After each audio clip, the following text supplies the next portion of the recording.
Paz do Senhor Jesus, meus irmãos, eu sou o pastor Marlone e venho deixar uma mensagem para vocês. Que o Senhor Jesus Cristo possa estar edificando a sua vida com esta palavra e se desejar comentar, só comentar aí embaixo, né? De acordo eu for vendo, tendo disponibilidade, eu vou estar respondendo, tá? Nas descrições do canal tem o meu WhatsApp também, se alguém querer entrar em contato diretamente comigo, tá bom? Vou estar disponível para conversar com vocês. Só peço que, da mesma forma que eu vou entregar a vocês o devido respeito, também me respeitem, né, como pessoa, como ser humano, como cristão e como alguém que dirige uma família. Mas, neste momento, quero te convidar a entronizar comigo em contextos, a fazer perguntas em sua mente e ao mesmo tempo ouvir as respostas que eu vou estar te entregando. Hoje eu gostaria de falar com vocês sobre uma coisa que tem acontecido muito no nosso século presente. Nós vemos muitos com coroa, mas sem a presença de Deus. E vemos muitos sem coroa, mas cheios da presença de Deus. Isso acontecia muito antes de nós, mas agora em nosso período tem possuído uma frequência absurda, tem tomado um espaço, um quadro de lugares gigantesco, tanto na Igreja de Deus como fora dela. Vamos ver isso na vida comum, secular, no trabalho, no governo, mas vamos ver também, infelizmente, na igreja. O que é cumprimento da palavra de Deus em respeito daqueles que haveriam de se corromper, mas isso não significa que eu tenha que aceitar ou que eu tenha que participar e me corromper também. Aqueles que querem assim fazer, vão fazer. E o que Cristo revela para nós em respeito do futuro não é algo que nos obriga a ser para o mal. Cristo está nos alertando sobre algo que ele havia visto, sobre pessoas que se corromperiam, sobre pessoas que em algum momento iriam abandonar a sã doutrina, o verdadeiro evangelho, para seguir após outros deuses. Então, quero tomar como exemplo diante de vocês alguém que tinha coroa, mas já não tinha a presença de Deus, e alguém que não tinha coroa alguma, mas já estava cheio da presença de Deus. Entre esses nós vamos ouvir aqui o sacerdote Eli, né, que por abrir mão da doutrina dos princípios sãos de Deus, da boa vontade daquele que nos chamou para ser eternos, né, para tentar agradar os seus filhos, para não terem em si e com sua família um conflito, ele aceita o pecado na vida de seus filhos e permite que eles assim tragam este pecado para dentro do templo. Quem conhece a palavra de Deus participa comigo em saber disso, né? Eli agora deixa as coisas correrem à sua mão de uma forma meio frouxa, solta, e acaba que os seus filhos se corrompem e corrompem alguns outros com seu comportamento, porque quando alguém erra, tende a outro que deseja errar a adquirir por ele força através daquilo que foi feito, dizer, se fulano faz, eu também posso fazer. E o que é um outro erro gigantesco para quem quer uma vida com Cristo, não me importa o quanto João vai errar, importa que eu não posso cair. Importa que eu não posso fazer o que ele quer ou o que ele faz, porque eu não quero a vida que ele adquiriu para ele. Eu quero uma vida com Cristo, eu quero uma vida salva. E é o que vem acontecendo. Eli, então, ao invés de exortar os seus filhos, de tirá-los do cargo que tinham, de tomar da mão deles a autoridade, de expor o pecado de seus filhos, por mais que iria prejudicá-los, se fosse, naquela época existiam muitas leis para a morte devido ao pecado, ainda que fosse perder os seus filhos, ele não poderia de forma alguma perder o agrado de Deus. E nem permitir que outras pessoas assim ficassem cegas com a mesma escolha. Então a casa de Deus passa a perder a presença e a viver numa bagunça. A cidade de Israel passa a desconhecer os princípios de Deus e a começar a se perder também. Até que Deus um dia chama um menino sem coroa, Samuel. E chamando Samuel, como eu e você conhece a história, eu não vou perder o seu tempo aqui em repetir uma frase, né? Sabemos que Samuel aprendeu a ouvir Deus e agora o mesmo passa a ter a presença de Deus. Passando a ter a presença de Deus, nós passamos a ver que Samuel passa a adquirir em sua vida um novo comportamento. Passa a adquirir em sua vida uma disciplina diferente. Ninguém que diz ter a presença de Deus pratica as mesmas coisas. Ninguém que diz servir a Deus tem ódio de alguém ou raiva de seu próximo. Ninguém que diz servir a Deus vai participar de fofoca ou mentira. Ninguém que diz servir a Deus coloca um próximo contra o outro. Ninguém que diz servir a Deus anda se prostituindo, adulterando, anda de conversas ocultas de redes sociais com mulheres casadas ou com homens casados. Ninguém que diz servir a Deus ou ter a sua presença continua com as suas vestes escandalosas e impuras, que atrai a sedução, a cobiça, cometendo assim então, querendo ou não, o ato de prostituição. Porque pela Bíblia, prostituir-se não é apenas o sexo por dinheiro, mas a vida sexual ativa ou a exposição corporal para a cobiça também é prostituição. Então, ninguém que diz servir a Deus ainda vive as mesmas coisas. E ninguém que diz servir a Deus para manter uma coroa na cabeça, para não perder o cargo, para não perder a autoridade, a autonomia ou o nome, esconde o pecado para não confessar, para não perder o que tem, ou para achar ele que eu vou perder a moral, o meu nome vai ser esquecido. Porque quem realmente diz servir a Deus ou ter a sua presença já foge do pecado, mas se pecar, ele não esconde. Ele confessa e tenta vencer o pecado, conforme ensinou Jesus. Arrepende, confessa e deixa, tá? Além desse exemplo que nós temos, nós vamos ter também o rei Saul.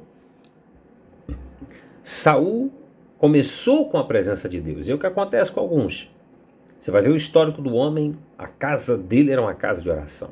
Vai ver o histórico da mulher, a casa dela era uma casa de oração. Pregação em toda a cidade. Às vezes viajava e era um mover de Deus. Profecias e mais profecias. Milagres e atrás de milagres. Mas um dia ele começou a ficar rebelde, e ela também. Um dia começaram a ter prazer nas coisas do mundo e agora passaram a perder a presença de Deus, mas não queriam perder a coroa. Eu sou o pastor fulano de tal. Eu sou a diaconisa, a missionária fulana de tal. Eu sou o presbítero fulano de tal. Eu sou o diácono não sei do que. Eu sou famoso por isso. Eu prego aqui, eu prego ali. Eu ganho X salário para estar em tal igreja por mês ou por fazer tais pregações em tais lugares. Então eu não posso abrir mão da mentira para dizer a verdade que eu caí, que eu estou fraco, que eu preciso recomeçar. Então, ele começou cheio de Deus, mas começou a querer o pecado, começou a ter prazer no pecado e pecou. Não sei qual foi o seu pecado, mas pecou, caiu. E agora está sentado numa tribuna, fingindo que nada aconteceu, se passando por inocente enquanto outros são culpados. Ou, enquanto ninguém sabe ou descobre, enquanto ninguém viu ou ouviu, permanece ali, sentado como um rei, com uma coroa na cabeça. E foi o caso de Saul. E mesmo recebendo a notícia de Deus da boca de Samuel, que o Senhor o havia rejeitado e rasgado o seu reino, ele não se preocupou em momento algum em querer que aquela verdade viesse à tona, em confessar o seu erro, ou tentar recomeçar. Ele não se ajoelhou e começou a chorar aos pés de Deus em desespero, não. Ele olha para Samuel e disse: venha, desce, pois, comigo ao povo e adore comigo diante deles, para que não saibam que o Senhor me rejeitou. Mas o Senhor te rejeitou. O Senhor não quer este reino nas tuas mãos. Ele não aceita a tua vida como ela está. Ele não se agrada de quem você se tornou. Você já não é quem era. e precisa acordar para a realidade. E enquanto estiver mentindo, escondendo a verdade, você é só mais um rejeitado, sem presença de Deus, com a coroa na cabeça. Mas Deus nunca vai deixar sua igreja desamparada. E ele chama Samuel e manda descer a Belém, na casa de Jessé, e escolhe dentre os filhos dele um rei. E como você sabe, está Davi sem coroa, derrotando o gigante. Davi sem coroa, matando mais de 10.000. Davi sem coroa, dando vitórias a Israel. De que forma, pastor? Com a presença de Deus, o que Saul não tinha mais. E não viva enganado, achando que quem profetiza tem a presença. Porque se alguém que transporta a mensagem traga de um anjo, ou até mesmo nos seus sentidos pelo Espírito de Deus, está salvo, cheio da presença, a jumenta que tocada por Deus repreendendo a Balaão, então estaria cheia de Deus. Seria alguém cheio da presença. Não se engane. Porque outros já estiveram enganados com pessoas que se dizem profetas e que tragam revelações, às vezes, de coisas que ele ouviu, que sabe, descobriu da boca de outro, ou que ele percebe, porque quem já adquiriu discernimento não perde. E às vezes ele vai olhar para você e vai perceber, ele vai sentir coisas que você está vivendo, ou vai falar frases feitas que vão colidir com a sua situação, sem tirar os espíritos de engano que podem revelar coisas que só você viu e viveu. Acorda, como disse João. O espírito do anticristo já está entre nós. Ele já faz presença em nosso meio. Então nós temos que acordar. É uma realidade, um fato. Tudo isso está acontecendo. Mas eles não querem perder a coroa. Pelo contrário, vão tentar matar Davi. Quando Saul percebe que Davi era o escolhido, que Davi tinha a presença que ele não tinha mais, e que Deus passava a trazer a Davi à tona coisas que não trazia mais para ele, então ele cria um motim, uma calúnia contra Davi. E coloca um exército para matá-lo. Conseguiram. Tiraram Davi de dentro de Israel.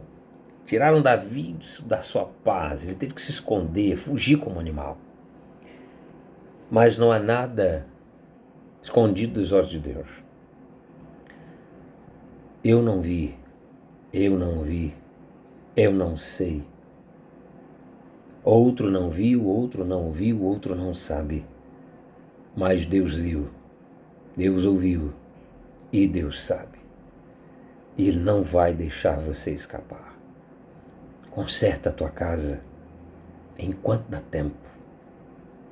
Não faça como Acabe, que ouvindo a Jezabel, permaneceu exatamente onde estava, mesmo depois de Deus fazer tão grandes sinais.